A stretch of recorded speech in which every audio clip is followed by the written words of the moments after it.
There was blood in the gravity seals and smoke pushing through the vent mesh, curling like oil on water, and Captain James Keller was running with a cracked rib and one working eye. The corridor had collapsed in on itself halfway through, warped. Steel plates folded like torn pages, but he didn't stop to think about who might still be buried beneath it, because if the central core failed next, they would all be dead anyway. Body slammed into him from the side, mid-sprint, one of his. Crew. Harper, the deck engineer, face streaked with soot, breathing hard through gritted teeth, and she didn't need to ask what was happening, because the look in his eyes said it louder than words ever could. They weren't under pirate attack. This wasn't an accident. This wasn't human. Half the station was gone, she told him between panicked breaths, torn off like someone had peeled a fruit down to its pit. And she had seen something move past the external cams. No lights, no engine flare, just a cold silhouette crawling past it.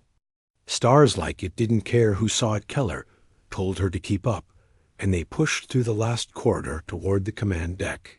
Each step dragging heavier now, the bulkheads whining from the internal strain, like the station itself was begging to be left alone. They made it into the CIC, and the lights were flickering like a bad dream, broken console displays stuttering, half of them showing camera feeds that no longer existed, the rest buried under static, and the AI's voice came on, calm, almost clinical, telling him they had lost 56 lives in under 3 minutes.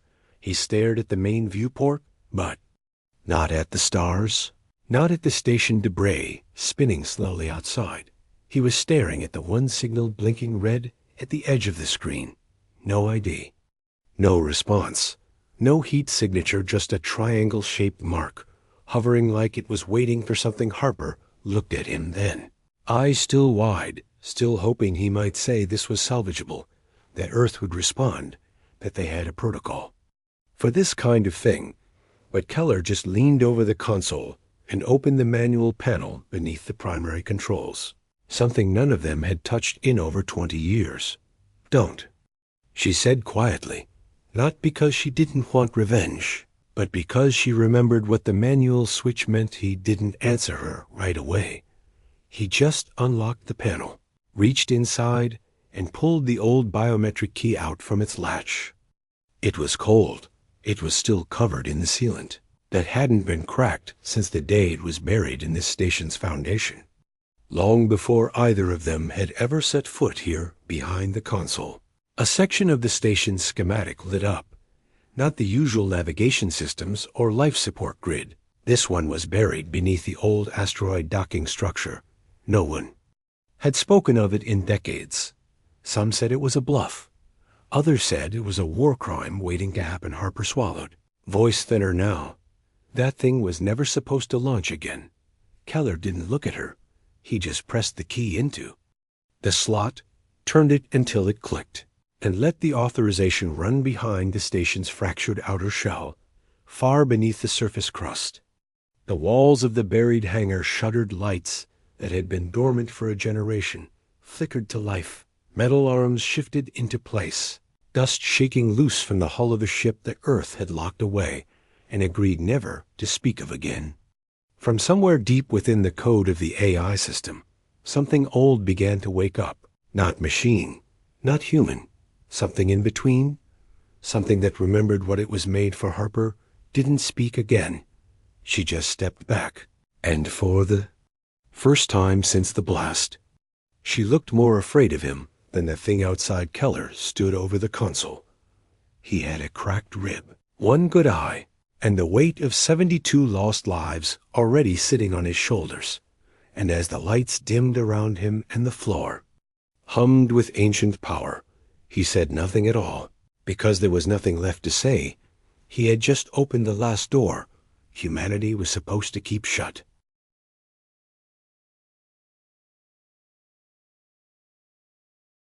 The elevator dropped faster than it should have, the override kicking out the safety locks with a dull hiss, and James Keller braced himself against the wall as the descent shook around him like the station was trying to stop him from going any Further beside him, Harper stayed quiet, one hand pressed to the fresh bruise blooming across her ribs, her other clutching the pistol she hadn't fired in over a year. They both knew bullets wouldn't help with what was waiting down there, but she brought it anyway.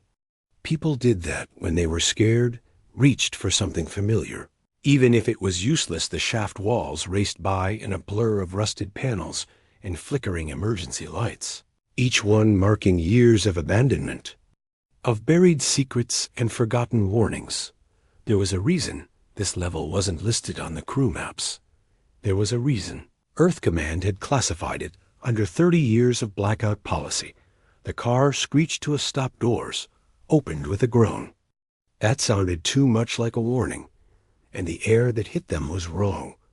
Not poisoned, just heavy old, like something had been waiting in that dark too long and was tired of pretending it didn't exist. The hangar stretched out in front of them, silent and still.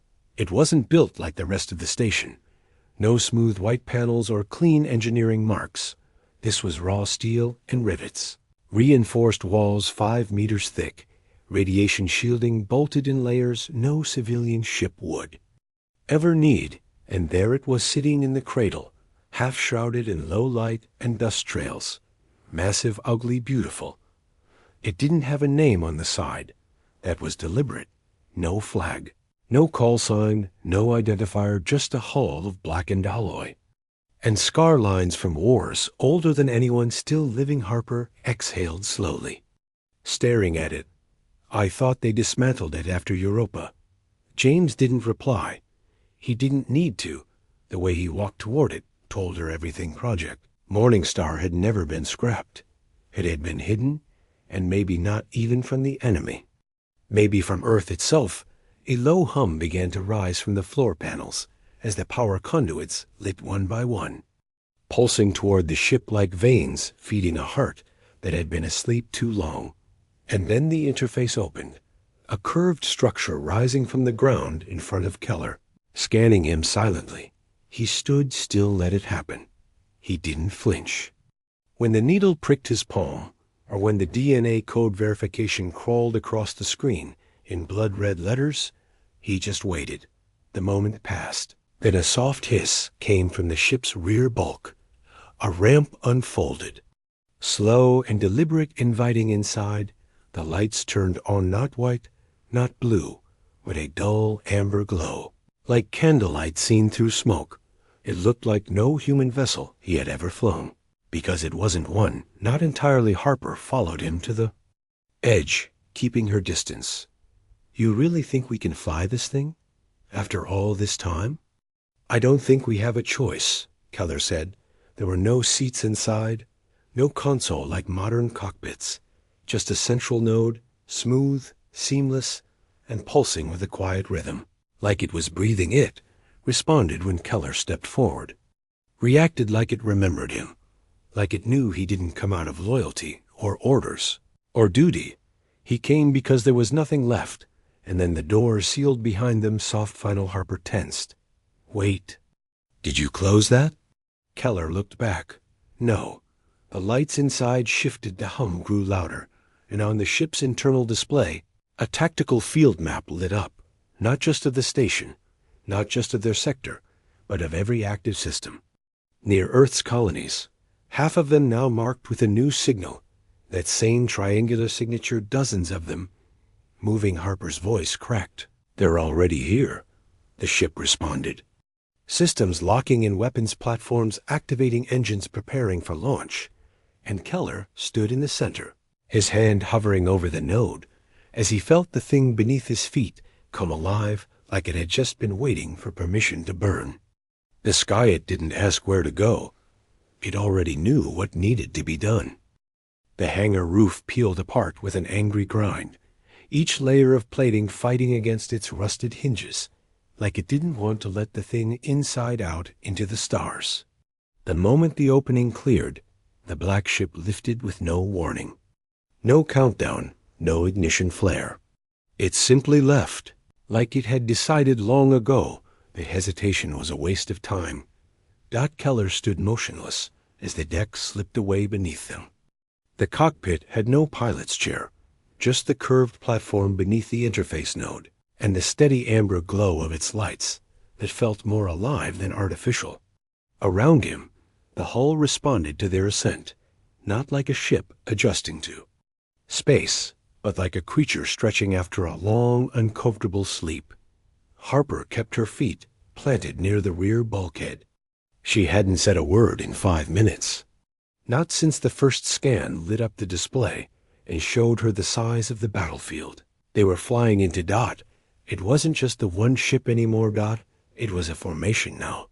73 distinct vessels, triangulated and converging. Some of them were cutting straight toward Earth's long-range relay networks. Others were targeting supply chains between moons, asteroid colonies, terraforming outposts. Most of them weren't broadcasting anything. No signals, no warnings, no voices. That was what made it worse. The silence. The tactical screen updated again, zooming in on Ceres Habitat 9, civilian population, 32,000, 0 military assets. A dome city barely funded enough to keep its power grid from going dark every 3rd week. It was a family. Station, not a target, except now it was one. Keller stared at the icon blinking red beside its coordinates. That incoming alien ship was accelerating. Not maneuvering, not scanning, just heading straight for the habitat like it didn't care if anyone was watching, and no one was stopping it. Earth still hasn't responded, Harper said finally. Her voice was flat, but not calm. She had the kind of voice people used when they were too tired to panic anymore. They probably think this is a rogue faction, something isolated, that we're still in the negotiation window. Keller didn't. Look at her. He knew she was right. He pressed his hand deeper into the interface node. They don't understand what just happened at Helios. They don't see it yet. What if they don't want to? Harper asked. You know what commands become 10 years of peace talks, 4 councils of ethics. They'd rather watch a station burn than admit war's back. Keller didn't argue. He just shifted his hand. The interface glowed. The ship responded instantly.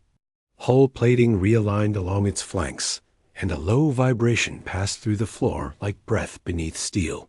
From the outside, weapon systems emerged in sections, long rails, compact arcs, and launch nodes that shimmered faintly as they powered up.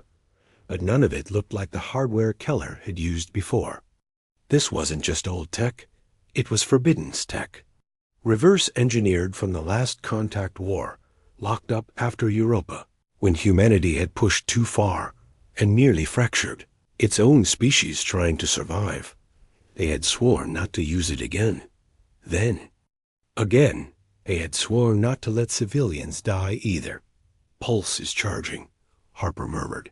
That's a Gravshir arc, isn't it? We don't even make those anymore.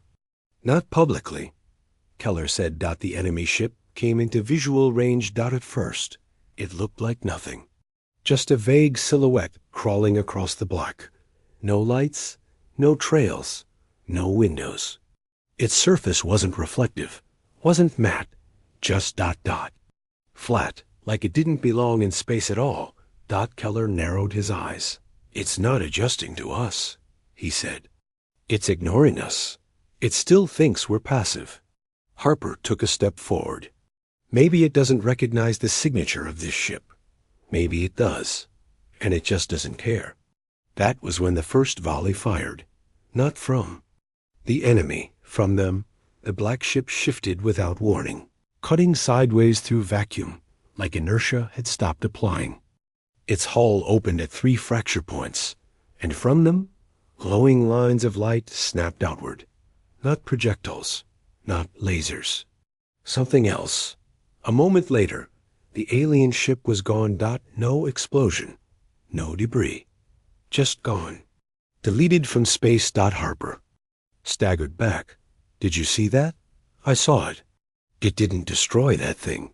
It erased it, like it was never there. Keller didn't respond. His eyes were still on the tactical feed, where more signatures were coming online. Multiple vessels now reacting to the kill, adjusting trajectories, speed increasing. Some were converging on them. Others were heading toward Europa. One broke off toward Luna Gate. Harper's hands tightened into fists. They're testing response. Time. Measuring how long it takes us to stop each strike. They're trying to break us down node by node. They've done this before, Keller said. The ship's interface pulsed again. Blue this time. Brighter. The internal lights dimmed. To near dark, then flicked back with a deeper tone. It was syncing with something. What's it doing? Harper asked. Keller frowned. It's updating our registry. Reclassifying the ship. To what? The screen changed. Unit designation. Origin 0 clearance code. Launch Order 0 authority level. Pre-activation war state status. Earth sanctioned. Escalation approved. Harper stared. We just went off the grid. We were never on it. The ship turned. Not just in direction, in posture. Its systems unfolded like a predator baring teeth. Subsystems once hidden beneath shielding began to spin, emit, and charge. And something deep in the stern opened slowly, revealing a sphere that didn't register on sensors. No heat, no light, just pressure. This isn't a military ship, Harper said quietly.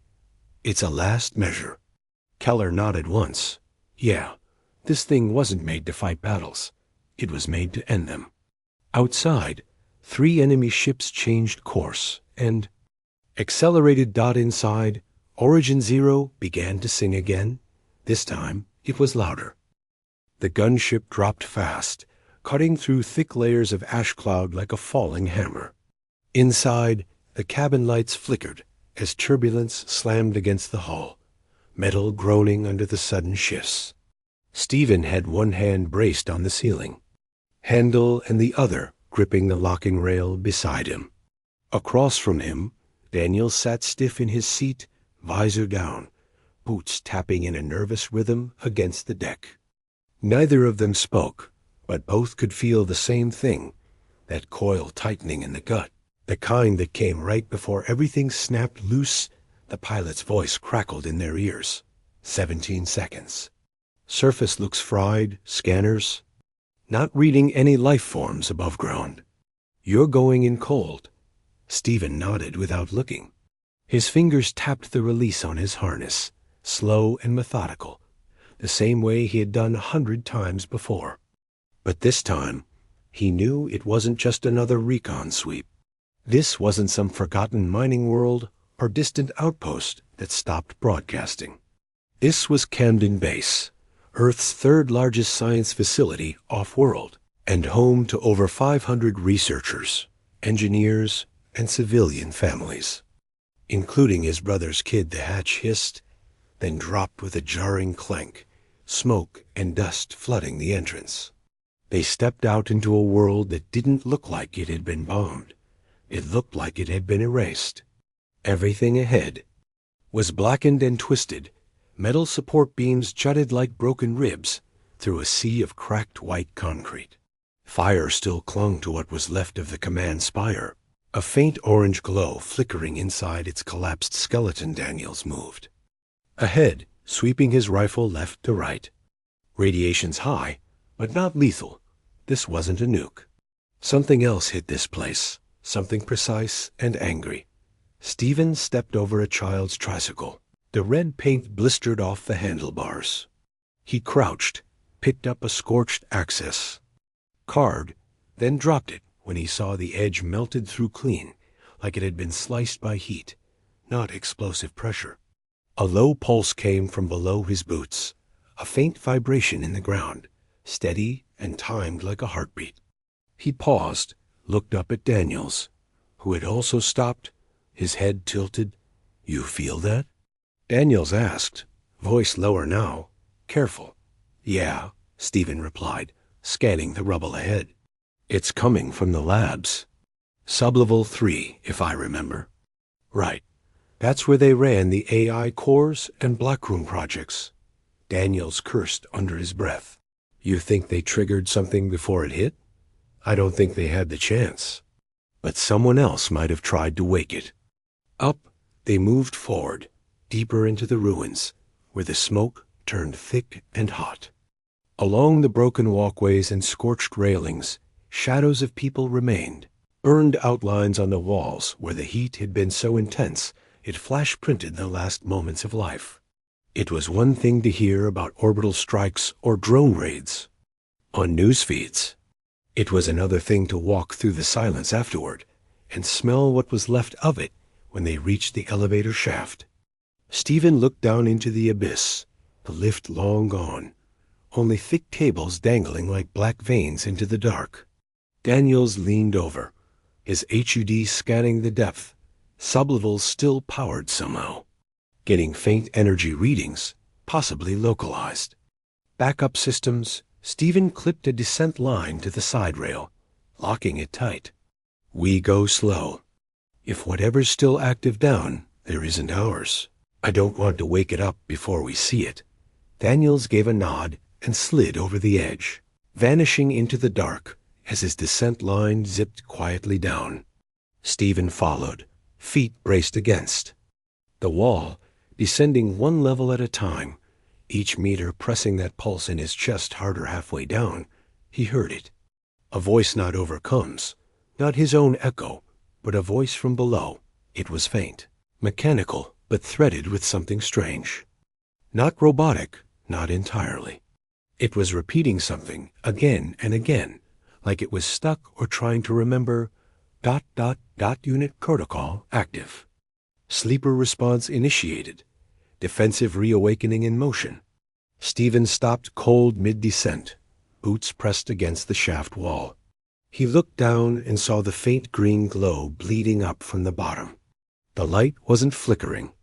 Like fire or sparks, it was steady, alive, and waiting. He gripped the line tighter.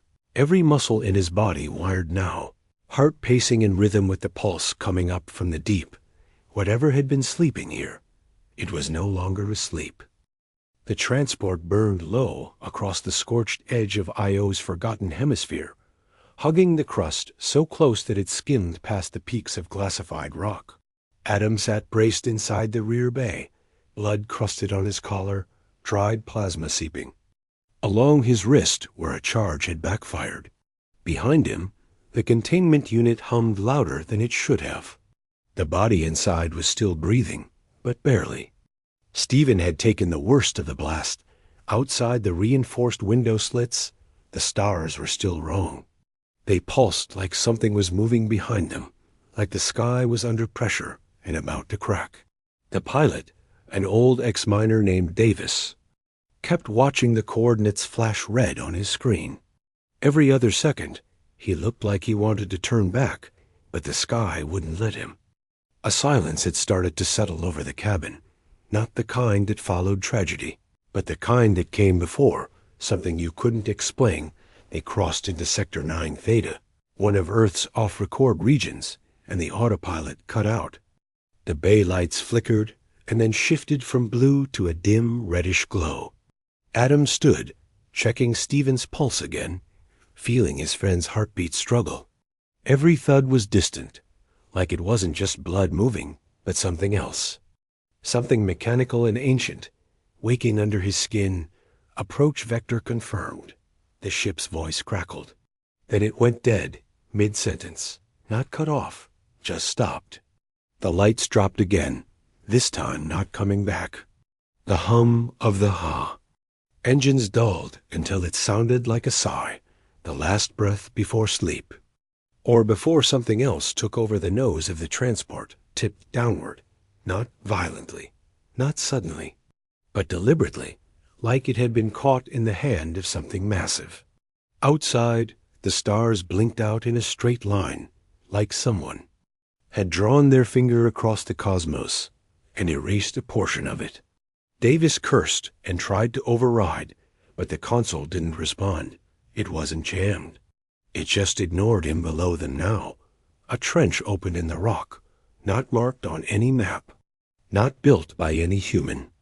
It went down farther than the scan could measure, and at the bottom something pulsed. Not light, not heat, just a rhythm, like a waiting heart buried in the crust of a forgotten world. Adam leaned close to the window, not because he was trying to see. He just couldn't stop looking. The trench wasn't just opening. It was remembering. Like it had been sealed shut for a reason, and now the universe had decided to loosen the bolts. As they descended, he saw the shape's massive silhouettes etched into the rock, lined with faint traces of circuitry. Not carved, not constructed. Just there Stephen stirred. His eyes fluttered open and then held, unblinking, glassy. He looked at Adam but didn't speak. His lips moved once, but nothing came out. Then his arm twitched in a pattern. Not random, controlled. Like it was tapping into something, the transport slowed. Landed. The doors hissed, but didn't open. Outside, the trench vibrated, and from it came sound. A single low note, like a horn being played from the center of a dying star. Adam's ears rang. His nose bled. Davis screamed something, but the sound cut halfway. Not because he stopped. Because something turned it off then. Slowly, impossibly, the rocks parted ahead. A form began to rise. Not a machine, not quite living, but something that remembered both states and had rejected them. It didn't glow. It absorbed the light. It was old, but not in the way stars were old. This thing was old in the way memory was. Heavy and half-formed and dangerous. To look at too long it stopped rising, hovered silently, and turned. It didn't have eyes, but it was looking at them. Not the ship. Them. Adam felt the weight of it. Settled behind his ribs. He staggered, barely catching himself against the cold metal wall. Stephen was upright now, smiling faintly. The lines in his skin, no longer entirely human Davis, whispered a prayer. Or maybe he cursed. Either way, the transport door opened without a sound. Just a simple, patient welcome voice filled the cabin. But it didn't come from speakers. It didn't even come from outside.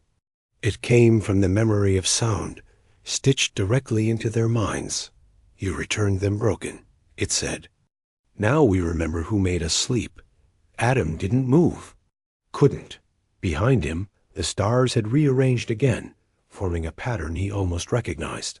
He didn't know how, but the answer was already crawling toward his mind, wrapping its cold fingers around it, and whatever was waiting below hadn't even started waking up yet.